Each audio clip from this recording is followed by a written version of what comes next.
Dr. Ariel Ellis, and I'm so grateful to spend some more time with you in this leadership series. I wanted to bring a really a topic that I know very, very well to you, and that is specifically the intergenerational workforce. Many of you know, well, I don't know how many of you know, but I'll give you some context as to how I transitioned into the DEI space for those of you who may be new to me and new to the work that I do as a DEI expert and as an executive coach. I transitioned into the DEI space about 8 years ago, coming from the PR world, and I did this project with Johnson and Johnson at their world headquarters in New Brunswick, New Jersey. And while there, I got a chance to specifically work with the Chief Global Diversity Officer, Anthony Carter, who basically mentored me into the DEI space, and one of my favorite people, Craig Rothenberg, who is the Vice President of Corporate Communication. So I'm doing work with them, and each of them said, "Hey, you really need to think about diversity and inclusion. You're good with strategy, you're good with problem solving, you're good with, coaching and helping people work through their issues internally and even some of the external issues. But also, like, you really understand like intercultural, competence and multicultural communication. And you should really be thinking about working in the DEI space." And I had no real had a passion for it, but didn't really, as we know now, DEI is a huge space, and it always was a very important space before it was front and center the way it is now. Even if we go back to the 60s and the 70s, there were some elements of the beginnings of what we see now in DEI, right? DEI being now. So I thought, I do think I want to work in that space. I made the really, specific and deliberate, but also difficult decision to exit my PR firm and go into into the DEI space. But I knew that I did not want to go into the DEI space as just visibly and clearly a Black woman. I knew that I had had some significant experiences and challenges in being a young entrepreneur as a millennial. And I thought, as I go into this space, and also, again, I had a gut feeling that what we see now in DEI, and that it would be a practice that was in such demand. I had a feeling, and I did know that it would come as a result of COVID, unfortunately, and even more unfortunately, the death of George Floyd. But I knew that it would be a lane that many people would want to play in, and a practice that would be in demand with many organizations. So I'm really thankful for the foresight that I had to know that I needed to pivot into the DEI space in 2015, 2016. I say all that to say this. I wanted to enter the space as a DEI expert, specifically as an executive coach who helped organizations, and a communicator as well, right, using my PR background, as someone, as a consultant, a coach, a communicator who helped organizations think through their intergenerational workforce challenges. And so I built out a practice with my company, Advisory 83, that would allow me to do that back in 2015, 2016. And I wrote the book, The Original Millennial Lessons in Leadership for the Millennial Generation. And I helped use that book to create curriculum around the intergenerational workforce. So training millennial leaders on how to really, or training millennials in general, high potential, high performing, emerging leader type millennials, millennial employees, helping them become effective leaders, right? But then also working with the C-suite and senior leaders inside of organizations. I always say individuals who manage people, processes, and profits, right? Those individuals, helping them know how to navigate what we see now as an intergenerational workforce. I started doing this work in 2015, 2016. When I was doing the research for this work, there was a stat that came out, and it said, this was a 2015 stat, and it said that by the year 2025, 75% of leaders in the workforce will be from the millennial generation. So immediately I thought, I think I'm on to something here. And using that approach to focus in and lean in my DEI work. But I want to even go back to that. And here's why this topic is so important. When I did the project with J&J, with Johnson & Johnson, and I was encouraged to enter the DEI space as a consultant, as a coach, as a communicator, I went back to Nashville where I was living at the time, and I was introduced to a vice president of a Fortune 500. And she said to me, she said, Ariel, I can't get my baby boomers and my millennials talking. It seems like they just butt heads and they can't agree on anything. And I'm afraid that we're going to lose workplace productivity if we don't figure out how to build community inside of our organization. This was a 2014 conversation. I started to do the research on generations in 2015 and write my book, The Original Millennial.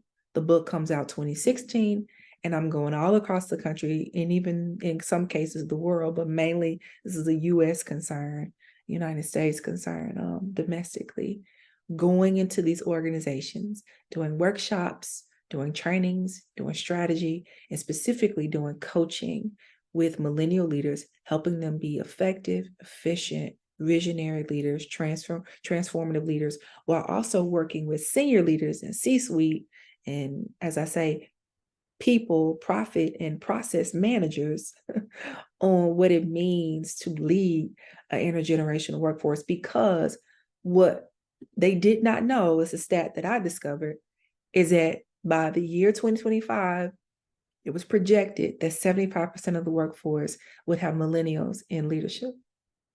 But then also what we hadn't predicted, or what organizations had not been able to wrap their brains around, wrap their strategy around more so, is that the historical fact that we would eventually see 4 to 5 generations in the workforce at the same time. Think about it. I am blessed that I was able to experience up until my mid-20s, my great-grandmother, and even in my teens, my great-grandfather. And how many folks, like not a lot of people, experienced their great-grandparents. I almost, had I been a little bit older, would have been able to experience my great-great-grandparents. So just imagine that's 5 generations. Imagine a workforce that has 5 generations under one roof at the same time. You have 4 to 5 generations currently working in one workforce at the same time. Now, before you say, Ariel, how does this work? I don't see many 80-year-olds still in the workforce. Yeah, you don't. But we now have a Generation Z. And Generation Z is specifically the generation that is now graduated from college. The year is now 2023, if you're watching this. We now have a generation of students who are in the workforce, graduating from college, graduating from high school, and those individuals are from the youngest generation, right, that we currently have. So we now have not only baby boomers, we have Gen Xers, we have the millennial generation, which is Generation Y, and now we have Generation Z all in the workforce together.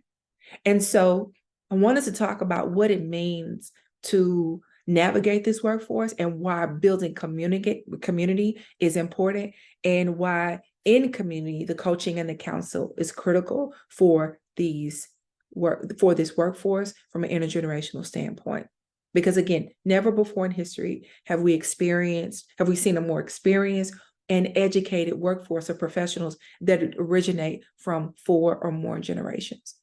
As we think about the intergenerational workforce, really thinking about, of course, a group of individuals comprised from different age groups.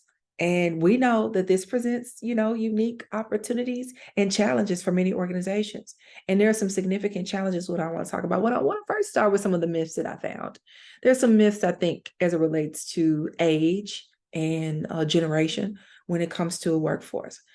The first myth is that a person's chronological age gives you some type of information about what they know and what they do and how well they do it. And that's not necessarily true. That is definitely a myth. Myth one is that a person's chronological age is somewhat informative or indicative of what they can do and what they know. Definitely a myth. Myth number two, as we get older, we have more difficulties learning. That is absolutely not a myth, and it's absolutely not scientifically proven that we have more and more difficulty learning as we get older, as we age. There may be some difficulties that come with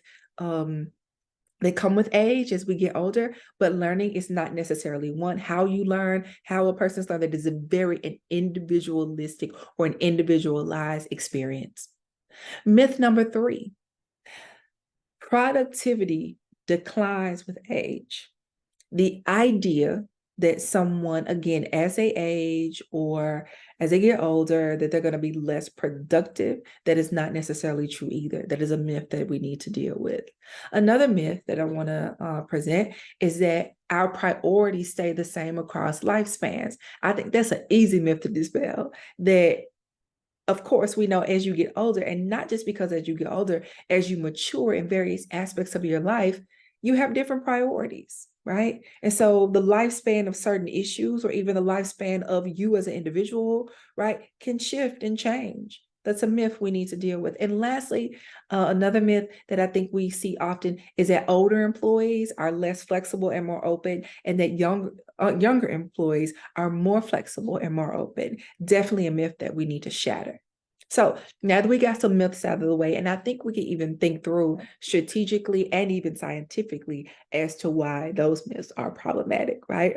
But let's talk about some of the challenges here. I want to unpack some of the challenges to building community, if you will, in an intergenerational workforce, and some of the reasons, some of the ways in which we can use coaching and counsel to be able to navigate these things. Specifically, what I've seen, you all, over time in doing this work starting 2016 or so, 2015, 2016, what I've seen. And now I gave you that stat that that I found in 2015, that by 2025, 75% of leaders in the workforce would be from the millennial generation. And here we are again recording this in 2023, and we have about a year and a half. Yes, we have about a year and a half to go before we hit 2025. And so we need to, we need to go back into wait, or not or go back, but we need to wait and anticipate 2025 arriving, and we'd be able to run the numbers on that, right? We may be able to run the numbers now and see how many, we look at leadership positions and how leadership positions are defined, and determine if we see how many millennials we see, and if it's trending up toward that 75%. But some of the challenges when it comes to building community in an intergenerational workforce. Number one, I see communication styles. Different generations, they vary as it relates to communication preferences, how people want to be communicated to, and how they communicate in general, their style of communication. There's also the factor of misinterpretations, those communication styles and those preferences leading to not only misinterpretations. I thought this meant this, or this means that to me because of what I've experienced in my life and my generation and the work that I've done and what I haven't done and what I haven't seen, I interpreted it this way. But also the misinterpretations leading to conflict, right? And a lot of the intergenerational, a lot of the factors that keep community building or consensus building from really being able to thrive inside of an intergenerational workforce is the communication style and the misinterpretation that then leads to conflict. We often think that, older generations really prefer face-to-face contact, while younger generations prefer, more kind of touch and go, short communication, online communicate, whatever that is, right? Text, digital channels. And with remote and work from home now, that may even be challenging. That perception may even need to be challenged, right? But that is one of the main things that I've seen and continue to see even now, especially now with remote and work from home, is the communication styles. Communication styles amongst the intergenerational workforce really hindering that community building that can take place inside of an organization. I think the next thing that I see that is definitely a challenge from building community is work ethic. Of course, the varying aspects around, what defines, right? How is hard work defined, right? Smart work versus hard work, or easy work, you went the easy route, or, we have to do it this way, or there are 5 steps to this process versus no, we can drill this down to 2.5 processes, right? Or steps in this process. Where the values are, how work is being valued, the attitude toward the work, um, what is being valued as it relates to how much work goes into a task, right? Those things are becoming concerns, or have become concerns, when we think about it from an intergenerational workforce, because various different generations have different perspectives, right? I'm a millennial. I wrote a book around millennial leadership. And I didn't just study the millennial generation. I studied Gen X. I studied baby boomers. I studied the silent generation, which is the generation that came before baby boomers. And of course, I studied Gen X, which is a generation, as I said earlier, is a generation that is coming out of college, or is in college and is in high school, or even coming out of college, coming out of high school, right? That age range, right? That we see now coming into the workforce for the first time. So again, you have older generations that may feel differently about how a work ethic is defined and what it signals as it relates to what you value, while you have younger generations that really may value what we perceive to be as work-life balance and prioritizing that. Although you all may have seen some other videos where I said I believe work-life balance is a myth. I do, and I do write about that in my book, The Original Millennial. But for the most part, we butt heads. I told you that first conversation happened in 2014. We butt heads on that. Younger generations, as it relates to work and values, seek frequent feedback, while some older generations, they really just emphasize getting it done. Don't need a lot of feedback. I'm loyal to this structure. I like the traditional process, and that creates some challenges. Another challenge is, of course, technology. Even when we talk about, not even before we can have a conversation about AI and artificial intelligence, or even virtual reality, or all those kinds of advancements that we're seeing now.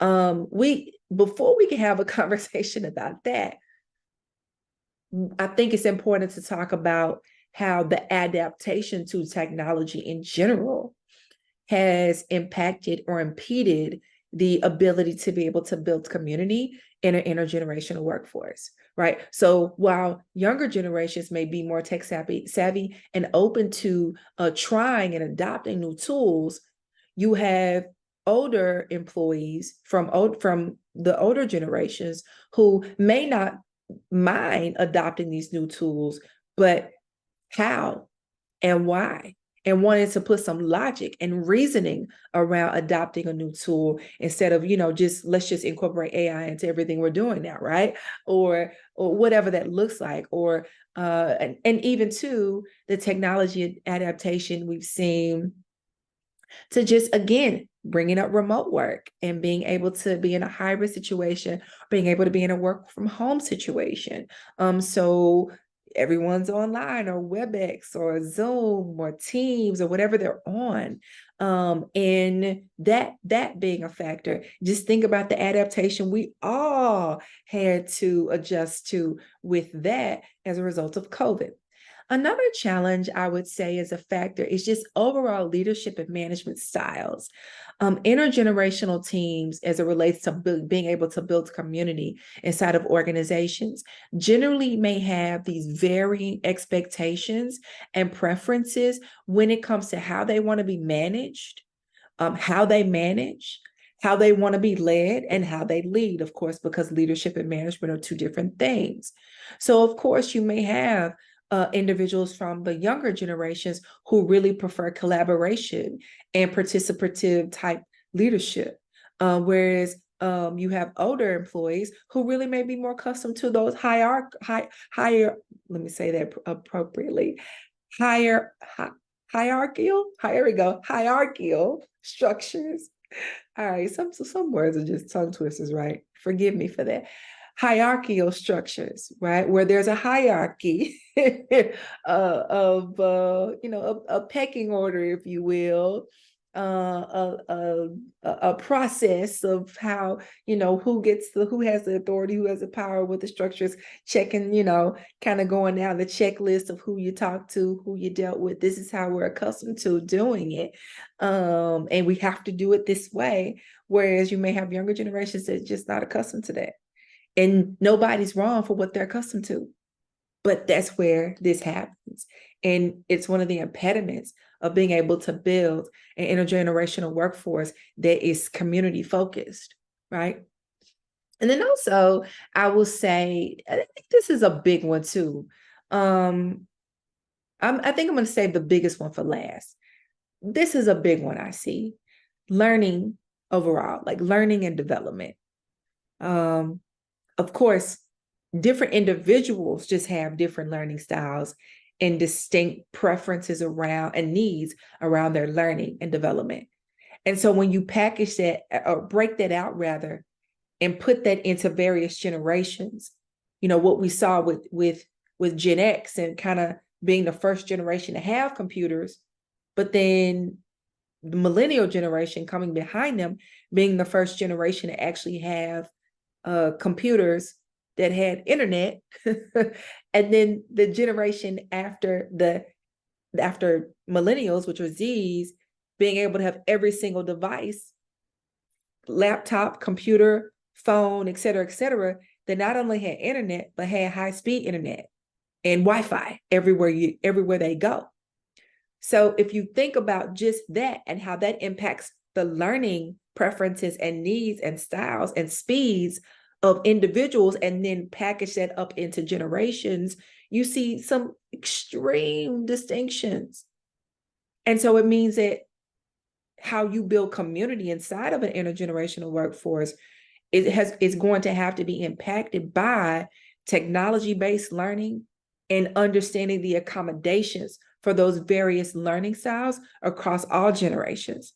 And not even considering the generations too, but also adding the fact that how you work and the kind of work you do is going to be impacted too, because now we have more technologies just involved in the overall workforce itself, right? That's a factor. Then I think one of the challenges for building community in a intergenerational workforce is mentoring, for sure. I try when I'm working with organizations around intergenerational diversity, I try to really make it, and even when I'm doing the one-to-one work, so the one-on-one coaching work versus kind of the group coaching, and then also at the higher capacity of consulting, I try to make sure that legacy is at the center of that. And so what does it mean starting day one on the job, fresh out of high school, college, whatever you're coming into or coming out of? How do you start having the conversation about legacy day one? I think that's very, very important.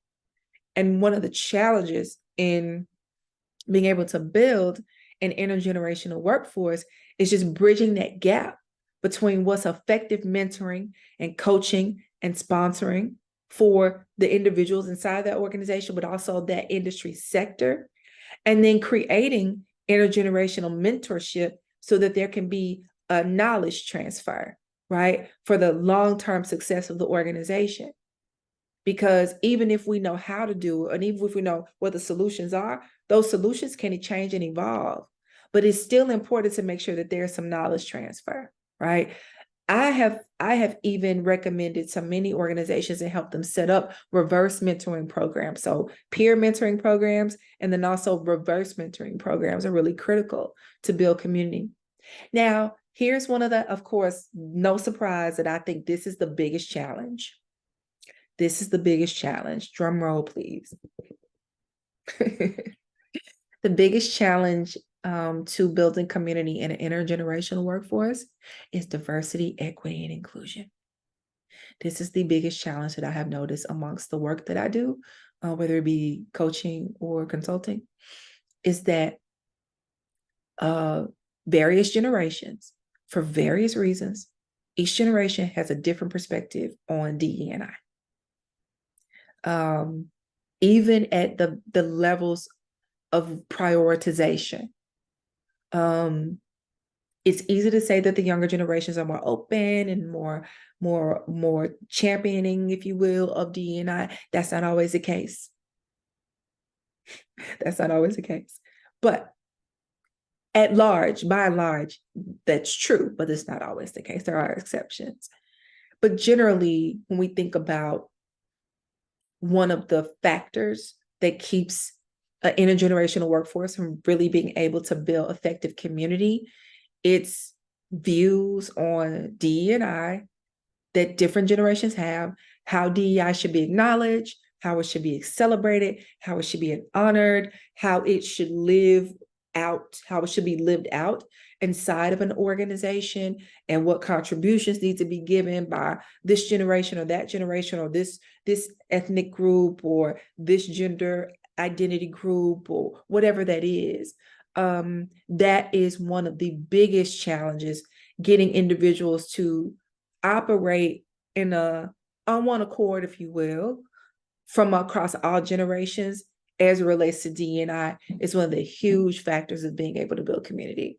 I've seen it time and time again, that is one of the biggest issues where the generations butt heads and have a difficult time, again, agreeing and finding consensus around how DEI should be acknowledged, how it should be celebrated, how it should be embedded and fostered into the organizational culture. But I got some solutions for you. Things that I've seen that can work, things that I think anyone can take back to their organization and try to prioritize. When it comes to building community in an intergenerational workforce, one of the things that you need to be thinking about as you build curriculum or for coaching and training and things of that nature, but specifically for coaching and counsel in that way, is the ways in which this building community can enhance the communication skills. Thinking about how group coaching and community, or using group coaching to establish community, can really help individuals develop those effective communication skills that really help build generational gaps. And so it means that your organization needs to be looking for ways to use coaching, specifically group coaching in this aspect. And of course, there's some one-to-one modules that can be built out, and experiences that can be developed and customed for any individual, no matter what generation they're in. But specifically, as we think about those in leadership, this is what's really, really critical for people in leadership. But one of the areas of prioritization and solutions that you need to think about prioritizing is communication skills, in understanding how in a group, as you build community inside of your organization from an intergenerational perspective, thinking about how to improve those communication styles so that you can connect with your colleagues and your peers even in a more effective way. This is the benefit of that. And so I don't have to tell you that that's a problem, but that should be a measure. That should be a solution, and ultimately a benefit of making sure that you go into your organization and identify ways where you all can collectively sit together and focus on improving those communication skills, because ultimately that is one of the benefits to the process as well. I think also one of the ways that one of the solutions to being able to do group coaching and be in those spaces where you have intergenerational conversations is that you get a chance to better know one another. You build that cross-generational understanding. and that you can facilitate these conversations to really encourage that cross-generational understanding. And what that does is that develops empathy. It allows you an opportunity to see into someone's perspective based on their generation. And you may even find that intra meaning inside of the one, right? One, inside of one generation, you find a variety of different perspectives for a variety of different reasons. And that is important to cut through the stereotypes, right? Because a lot of times we've already bucketed people based on how we just look at them and kind of size them up and think we know how old they are and place them into a generation, which we should not do, but we do it, right? We just kind of automatically say that, baby boomers are technophobic or homophobic for that matter, right? And then we believe that, Gen Xers are kind of middle of the road and they're very indifferent, and that millennials are entitled and spoiled and lazy, and that the Gen Zs who are coming in are just kind of, detached and always in their phone and don't want to be team players. And so we have got to be in spaces where we can have cohesion and effectiveness. And so as you think about developing initiatives and programs and plans that allow your teams to get together, that should be a priority. Developing that intergenerational understanding, creating opportunities where there can be greater empathy, and even doing, self-reflection. I think this is where pair and share type the things that we do in education call a pair and share. Doing these kinds of conversation, role playing is very important. It can help with creating that cross-generational understanding as well. I think also the next item that I want to share as it relates to kind of like solutions for these challenges and like using coaching and counsel, right, in this way, training in this way, is getting down to the bottom of leadership challenges. As I said earlier, leaders are getting younger and younger. And so we have workforces and teams where your leader is much younger than the person or the teams that the makeup of the team that they're leading, right? I remember being I was one of my first jobs before I graduated college. I was responsible for building a team of interns. And believe it or not, there were individuals who wanted to intern for the organization who were older than me, right? You did not have to be in college to be an intern at this organization. And there were individuals who just wanted to learn the business, and they would come in and be interns. And so that gave me a perspective while in college to be able to not necessarily mentor, but I think to a certain extent mentor, but to be able to manage individuals who were older than me, right? And I think we see that more and more from folks who are from the millennial generation, who we've managed and hired and trained and led groups of people who are older than us.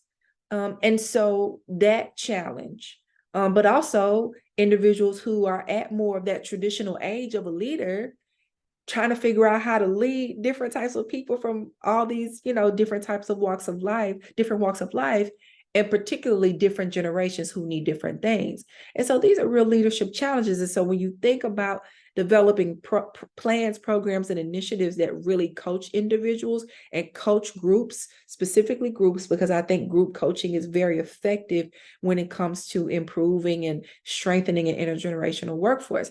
I believe it's important to think about ways in which these leadership challenges can be addressed. It is going to be important because the benefits is that these leaders, no matter what generation they're from, they learn how to be more flexible and adaptive in their leadership approach. I think the next thing I mentioned earlier, one of the challenges is technological gaps. This is important too, as one of the benefits of being able to build out programming that supports your intergenerational workforce, right? In a coaching scenario, this is an opportunity for conversations to be had around the types of supports that individuals need. and how to really foster a more tech savvy and digitally inclusive workforce or workplace. This is important. And so thinking about what this means in a way where people are sensitive enough to know that while technology may be able to give us speed and it may be able to give us a level of efficiency, how do we best use it in a way that really advances the collective workforce and the organization itself? And so being able to have these conversations in group settings are really, really critical. I think also it's important to talk about leadership. As you think about executive coaching, group coaching, one-on-one coaching, it is important for leaders to cultivate a very inclusive leadership style that really values diverse perspectives and the experiences of all employees, regardless of their age, right? And so do not, please, especially when it comes to inclusivity, do not develop any type of approach that does not prioritize what it means to be inclusive. Many of the one-on-one coaching experiences that I have, and even some of my consulting clients, these individuals are phenomenal people who are really passionate about, as I said earlier, legacy, leaving a legacy of inclusion, right? No matter what organization they work for. And they want to be seen as a leader who championed diversity, equity, and inclusion. And there are a lot of roadblocks that you can run up against when you're trying to service a workforce that has 4 or 5 different generations in it, or has a large amount of one generation, but you see an upward trend of another generation coming into leadership. That can cause a lot of difficulty for a leader who's trying to manage all of that. And so I think that as organizations develop these solutions, specifically as it relates to coaching and training, they need to be thinking about all those dynamics and all those trends. And the individuals who are making the final decisions need to be thinking about, as you think about coaching, as you think about training, as you think about the support you need, if you are a leader that is specifically focused on or has the task of figuring out how to keep the ball rolling, right? How to keep everybody happy, how to manage all these generations, you need to specifically be thinking about your legacy as a leader and prioritizing that to fuel your vision for how you serve all these different types of people. Because you cannot make everyone happy for the most part, but you need to be thinking about the organizational culture to the extent where the folks who you're managing, they look to you. They look to you as a mentor. They can look to you as someone who did the right thing. They can look to you as a coach or a sponsor. That legacy is going to be important. And this is one of my favorite words. More than anything, they see you as a champion. Even if you don't have a personal relationship with all of the employees, if you can't, they see you as a champion because you've prioritized your legacy of being an inclusive leader. And I think if I were to break that piece out as one of the key solutions, I would say that from a coaching standpoint, I would say that that is an aspect that needs to happen at the one-on-one level for those of you who are pursuing one-on-one coaching, who are identifying ways to benefit from executive coaching. You should be thinking about your legacy as a leader. And that can start if you're in your 60s, right? And you have a couple more years left to work. Or if you're at 25 and saying, you know what? I want to start now thinking about my legacy. I want to start early. That is a very important conversation. And then I spoke earlier about the learning process. I spoke earlier about the mentoring process. All of that is very, very critical. And I think one of the ways you benefit from that and thinking about solutions in all of that is figuring out how to develop some type of solution that, again, as I said, could be mentoring programs, knowledge sharing, professional development, your ERGs, employee resource groups, right? And being able to share information across age groups, looking at what will foster real growth and innovation inside of your organization. I think that's important. Organizations can achieve harmony. There can be harmony inside of a high-performing workforce. Maybe that's one of the myths, is that it can't happen. I believe it can happen. I believe we can find several case studies that prove that this can happen. I believe we could have conversations and do surveys and identify workplaces that have seen success in intergenerational workforce, where community is a priority, where community has been built because they put the right things in place. They made the right prioritization, right? And I know some of this is unique to certain industries as well, certain sectors. And so it can vary, but I want to encourage you to do the work. Essentially, that's what all this is about. That's what all this is about. I want to encourage you to do the work. Think about, as I said earlier, when I had that conversation with that vice president of that Fortune 500 in 2014, when she said, Ariel, I can't get my baby boomers and my millennials talking. That was 2014. I'm sure someone is still struggling with that problem today in 2023. I can't get my baby boomers, my millennials talking. They're butting heads. And I'm afraid we're going to lose workplace productivity, is what she said to me. Don't be afraid to have these conversations. I know I run into people all the time that are up against these issues inside their organization. Whether it's the demographic of their workforce is getting younger and younger and younger, or it's not getting as young as it could be for a number of reasons, and the innovation is stalling, or the idea around D&I, or how we learn, or how we use technology, is not as much of a factor as it should be, or prioritization as it should be.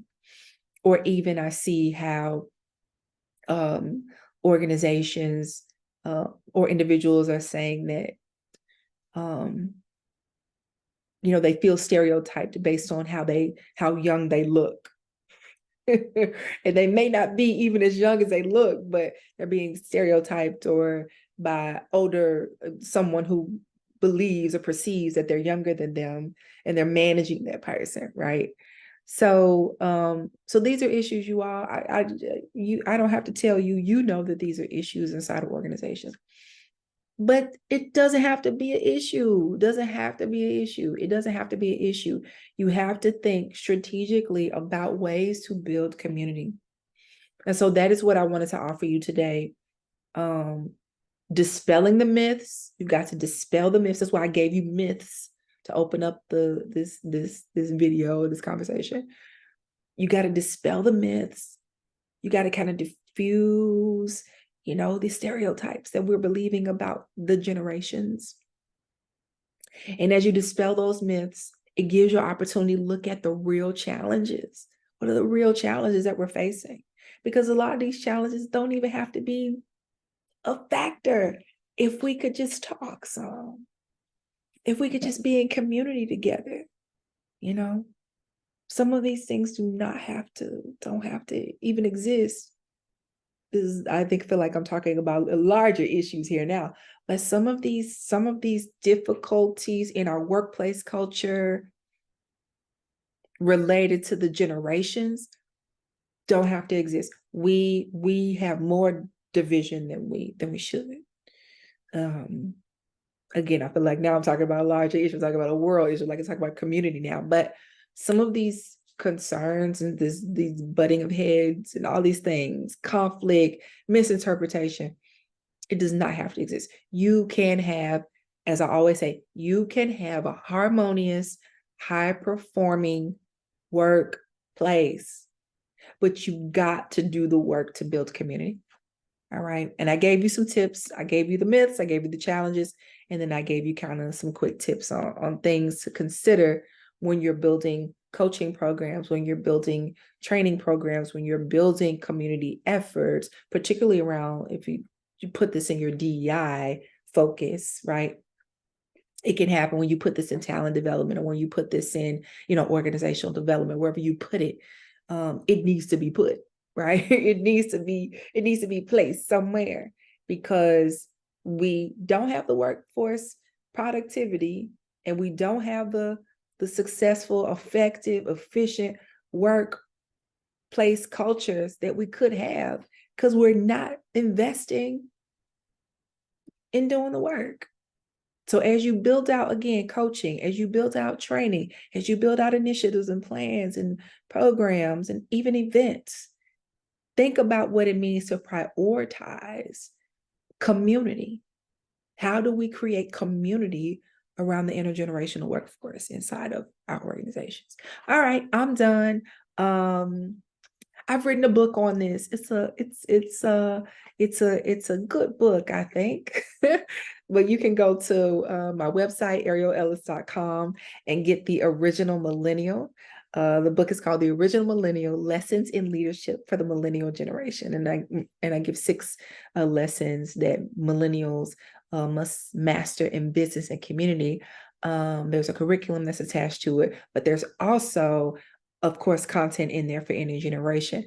If you know a millennial, if you love a millennial, if you mentor a millennial, if you work with a millennial, get the book, give it to them. If you are a millennial, read it. You will learn a lot. I'm actually working on some new things related to the book. So I'm great. I'm working on some new stuff. So I encourage you to seek these resources out. All right. So you can go grab the book. Several of my clients have ordered multiple copies for their teams and did the work around the curriculum around it. So it still works. And hopefully with some new developments, we'll see some more benefits to that work as well. And then I encourage you to feel free, if you have any questions, feel free to reach out to me on my website as well, arielellis.com. You can book a call with me to kind of talk more about your coaching and consulting needs, or you can just email me directly at hello@arielellis.com. All right. Thank you. Talk to you soon. Bye-bye.